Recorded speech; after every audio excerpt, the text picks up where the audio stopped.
Hello there, ladies and gentlemen, and welcome to the Russia-Ukraine File special coverage. Russia-Ukraine war entered its 69th day, with explosions still being recorded in several Ukrainian cities. After civilians were stuck for several days in the besieged city of Mariupol, Zelensky on Sunday said that about 100 civilians had been evacuated from the Azovstal steel plant. U.S. delegation led by Nancy Pelosi also arrived in Kiev, where she avowed, quote, "We will not be bullied by Russia." Unquote.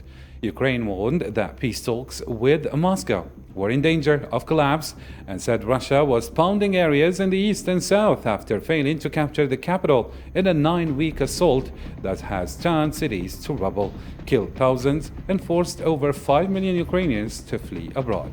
Ukraine and Russia have not held face-to-face peace talks since March 29th, and the atmosphere has soured over Ukrainian allegations that Russian troops carried out atrocities as they withdrew from areas near Kiev.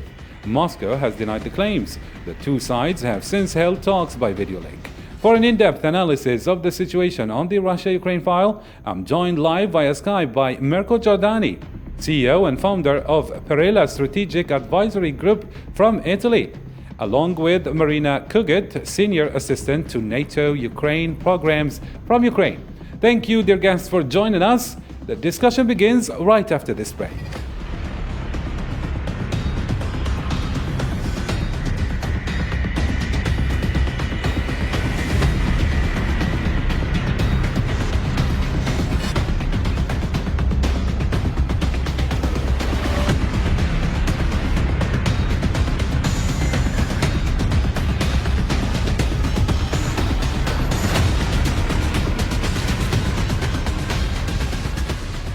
So let's kick it off with the latest updates on the situation. In his daily press briefing, Pentagon spokesman John Kirby claimed that Russians continue shelling Mariupol from the air. Nevertheless, the city's fighting is not over. Kirby also points out that Moscow's army has refocused on the Donbass. Let's take a listen. We do assess that the Russians continue to pound Mariupol from the air. So Mariupol, the fighting in Mariupol is not done, certainly not from what we can see, because they continue to bombard it. We have seen some movement of Russian forces away from Mariupol and more towards the north, but that, we believe, is of a piece of their efforts to try to encircle Ukrainian armed forces that are in the Donbass. So let me start with you, Mr. Udo Jodhani. Ukraine is still fighting, and its main cities, such as Mariupol and the Donbass, are still under threat. Nevertheless, the West is emphasizing on the Russian offensive. What are your own analysis on this, and what is Kirby's message? Okay, so thank you very much for having me Most back welcome. Here Thank again. you for joining us. Thank you very much for having me back again in this show.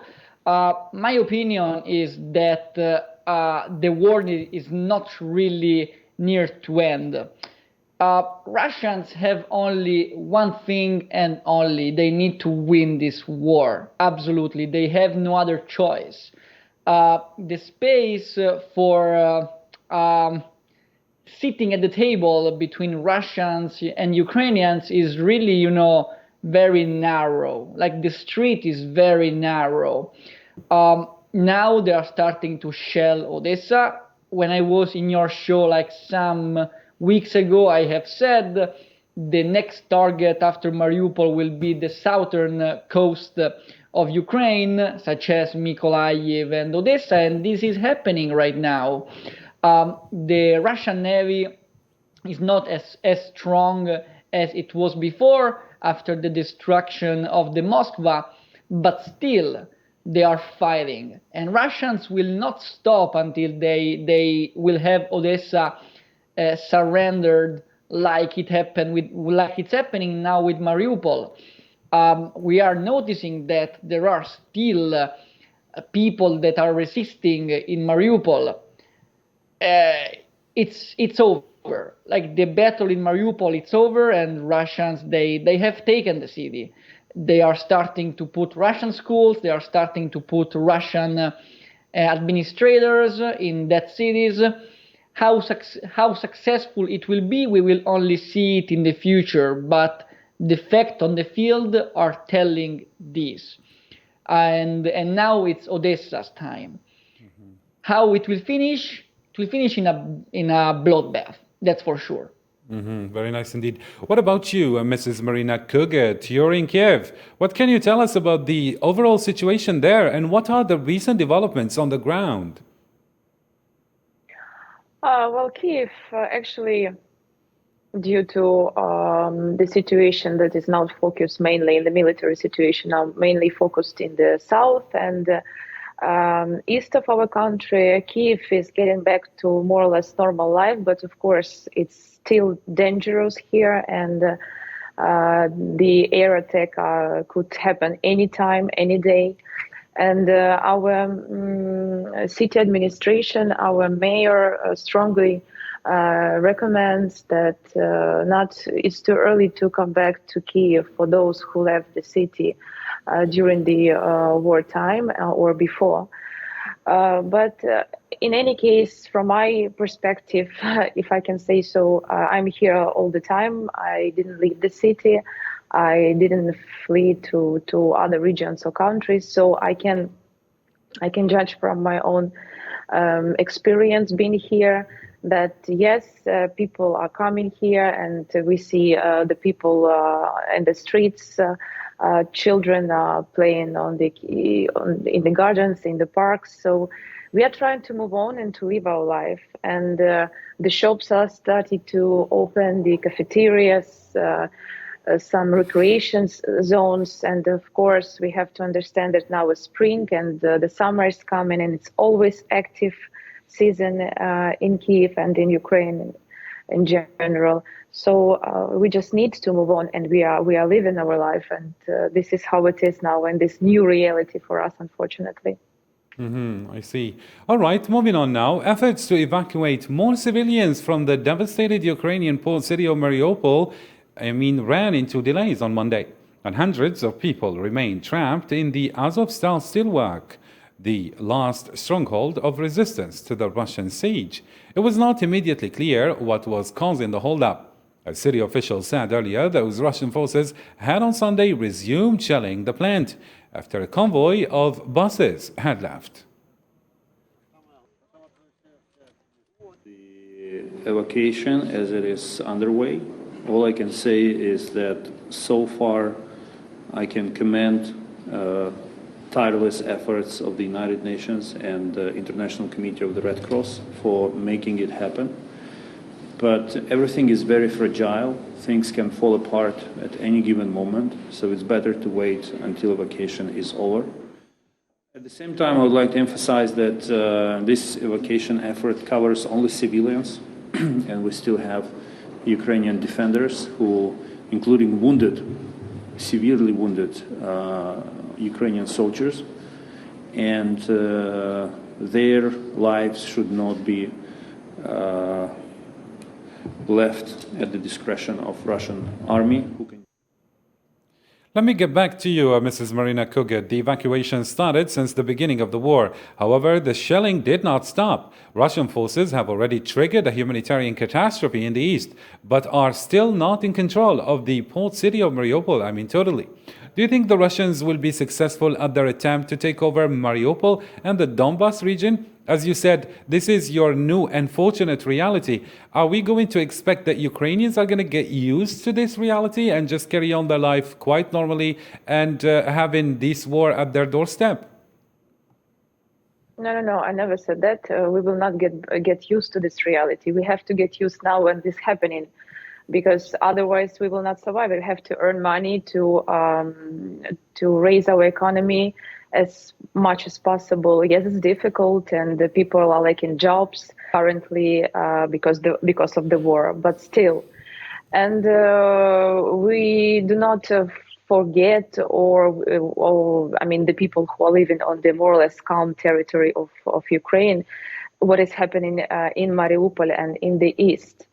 And we all understand that if the Russians will break the front line there, they will definitely move further to Kyiv, to other cities in the West Ukraine.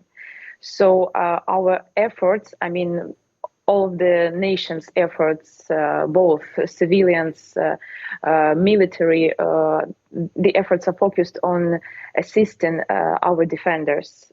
For example, me, my friends, my family, we are collecting money to help the armed forces of Ukraine. So we are volunteering wherever and every possible way how we can.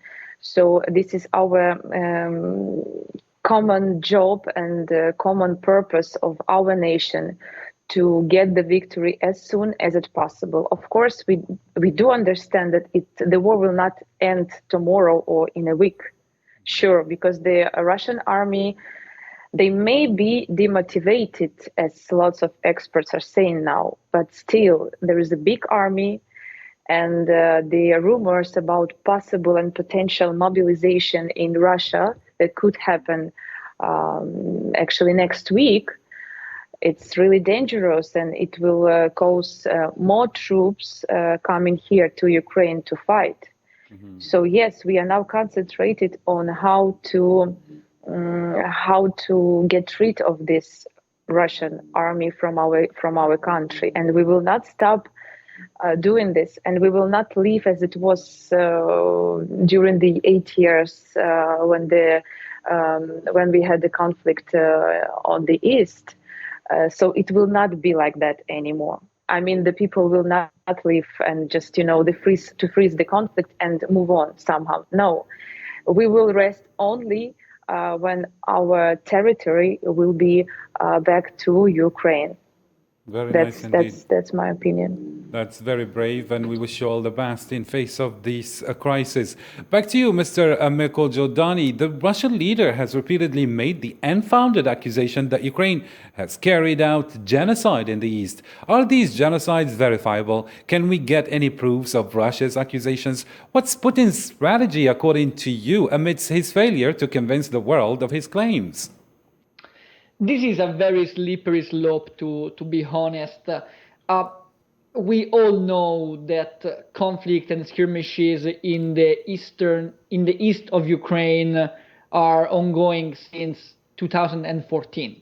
That's obvious. Like after Euromaidan, after Poroshenko got in power, there has been like tensions and skirmishes in the east of Ukraine, in the cities of Lugansk and Donetsk.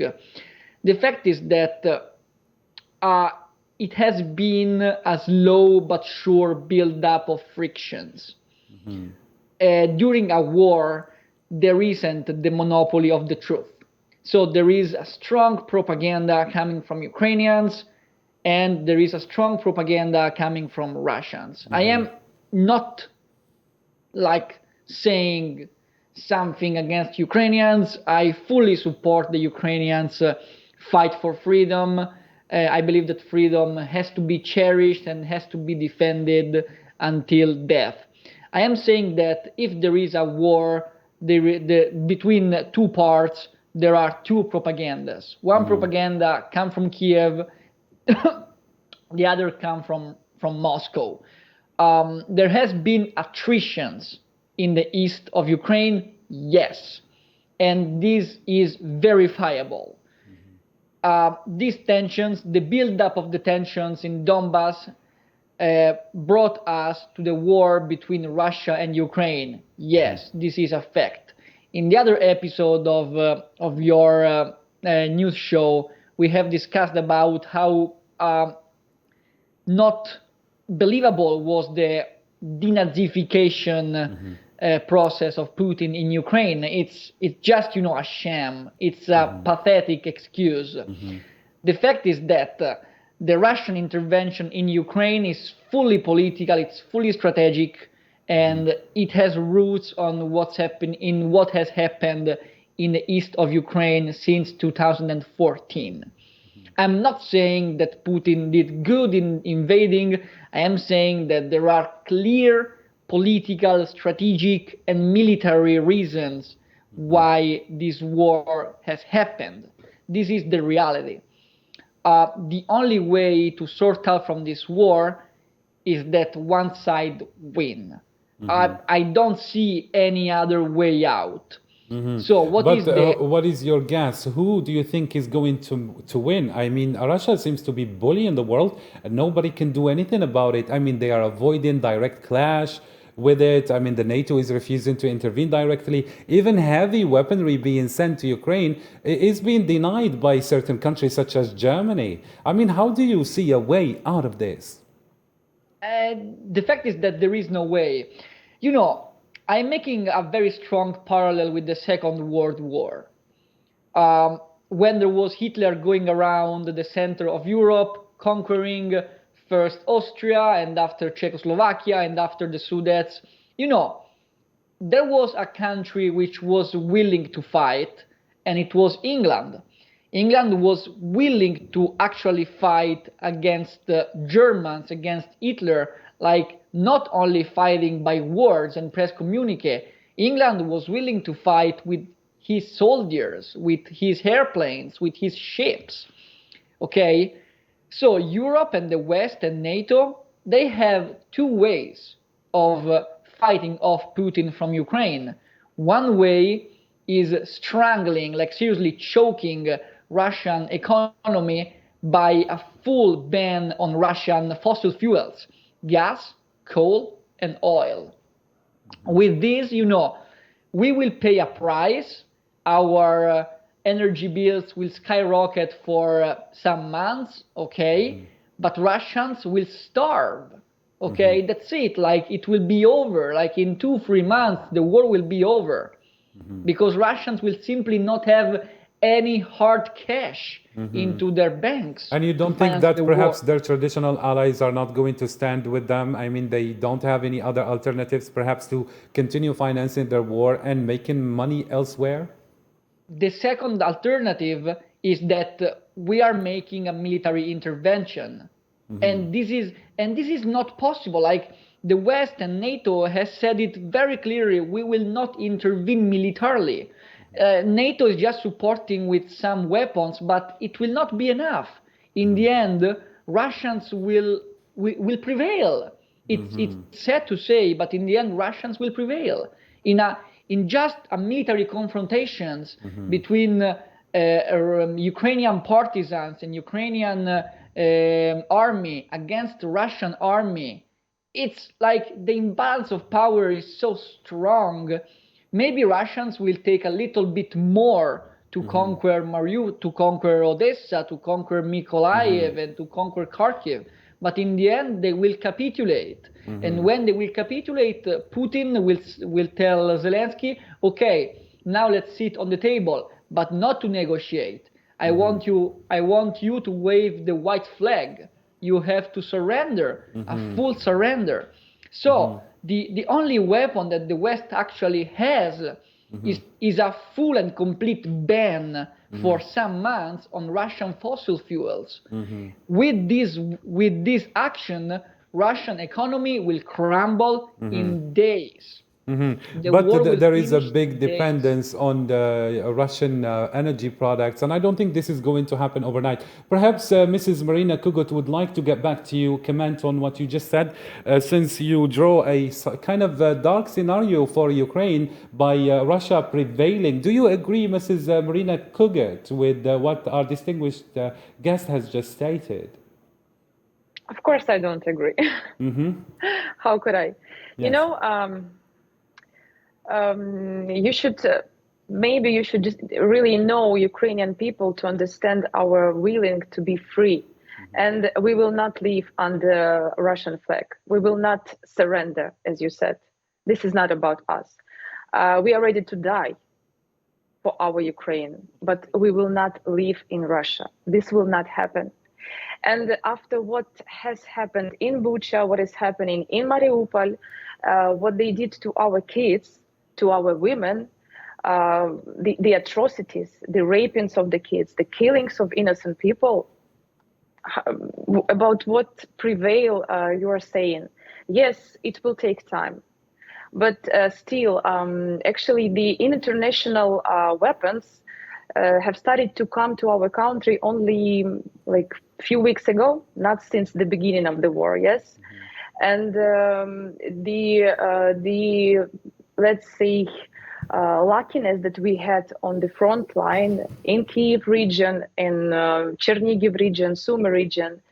I would say that this happened thanks to our army and to our brave defenders. Mm-hmm. And if we are going back to the history, we've been living with Russia for a long time, very long time. And I remember the stories of my grandparents who survived in 1933 when there was a hunger in Soviet Union caused by the Stalin administration. And I remember the stories.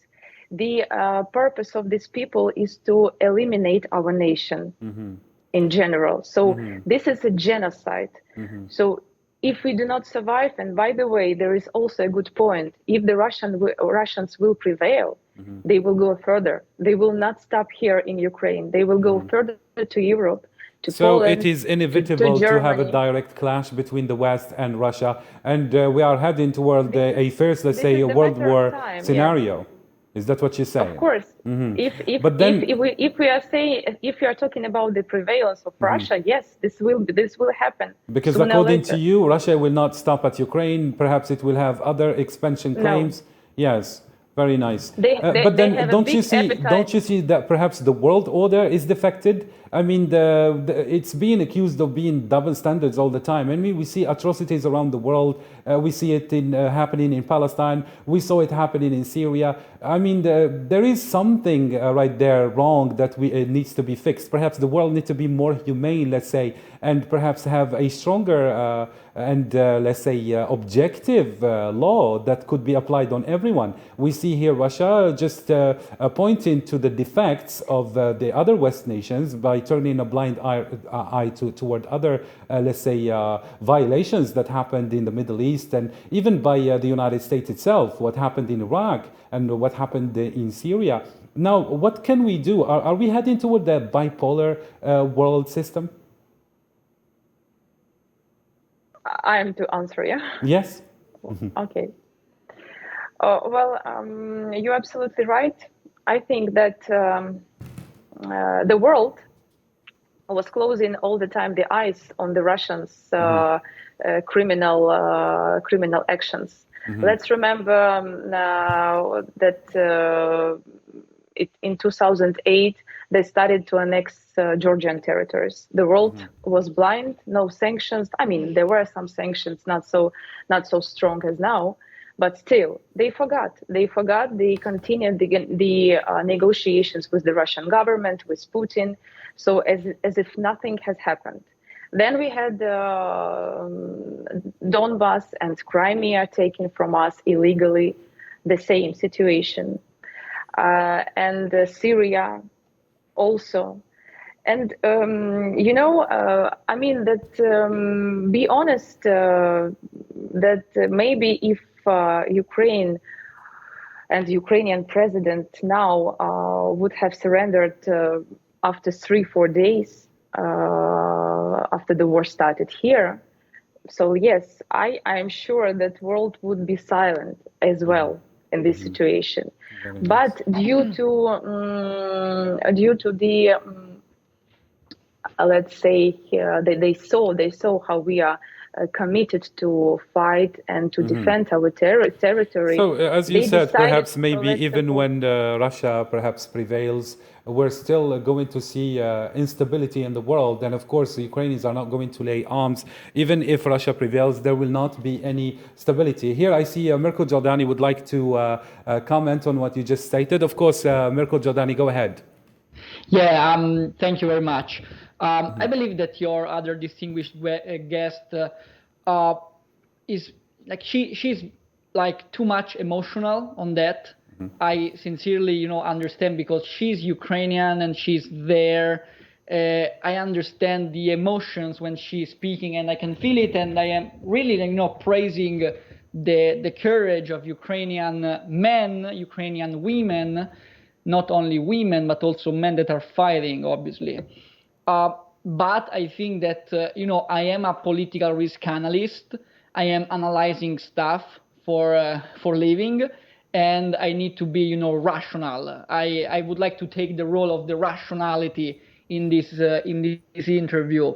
I have said that if we are not intervening in some way, in some effective way, like a complete and full ban on fossil fuel or a direct military intervention in Ukraine, in the end, the Russian army will prevail on the Ukrainian partisans and on the Ukrainian army. Yes, That's but then clear. the direct clash would lead to a very catastrophic I know. consequences, especially if nuclear weapons are into the scene. That's why I'm saying that the best option would be a full ban on fossil fuel import from the West. But it's not happening. And I am saying that Russian will prevail, they will conquer the cities. Obviously, it will be a different matter how they will administrate that cities. Will the Ukrainians in that cities comply? There will be for sure riots. We will have a kind of prolonged Northern Ireland scenario in Ukraine, in which there will be a ruler, there will be like people under that will start to make skirmishes and to fight. It will be a prolonged civil war. But from a military point of view, the reality on the field is telling that despite the courage and the bravery of the Ukrainian people, in the end, Russian army will win. And so you're calling for an immediate, let's say, blockage of Russian energy products, but then Europe is not ready for that. I am not calling. I am not calling from nothing. I'm not still a policymaker. Hopefully, in the future, I can be. But now I am a political analyst. I am saying that the way for a victory of Ukrainian is very narrow. And it passes only from starving and making the Russian economy to crumble. This is the reality. Because sanctions now, they didn't really, had a strong impact on the Russian economy. The ruble is very strong against euro and dollars. The Russian economy is going pretty much normal. Russians are financing the war pretty much decently. The fact is that they have a monthly income of fresh cash from the West. But Mr. Mirko by the import Jordani, of do you fossil think fuel. that there are parties who are benefiting from this war lingering on? I mean, according to certain analysts, they have accused certain parties of having an interest in having this war lingering on the expense of course, innocent civilians, Ukrainians, and even Russian, who are going to be suffering the consequences of this war lingering on. And of course, the consequences will have a bigger impact on the world on the long run. Okay, this war is not good for Europe.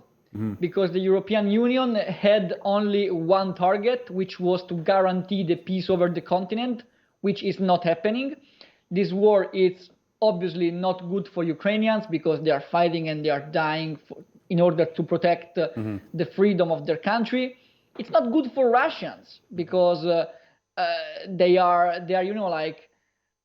investing resources in this war, which are divesting from other part of the economy, like from social care, from very clear, Mr. Mirko Jordani. Thank you so much. Since we're running out of time, I would like to give a final word briefly to Mrs. Marina Koostav. Could you please give us a final word so we can wrap it up? Yes, thank you. Well, I would like to invite our distinguished expert and other experts to Ukraine, maybe to speak to our defenders, to our army, because I have friends there. My family members are in the army, and yes, you have the rational, and yes, maybe I'm too emotional because I see it and I live. I've been through it during this time. And maybe my judgment is not so rational as yours, but still, I firstly hear such forecasts. But let's see. Anyway, if you have a chance, please just come here to Ukraine. It's not so big distance from Italy to Ukraine, and you will see and you will speak, and maybe your opinion will be changed. Maybe, yes. Thank you, Marina Koostav. Thank you so much. Thank you, dear guests. Thank you, Mirko Jordani and Marina Koostav, for these thorough analysis. It was very vivid discussion. Thank you, dear viewers, for keeping it here on All 24 News. Our special coverage comes to an end. Bye for now.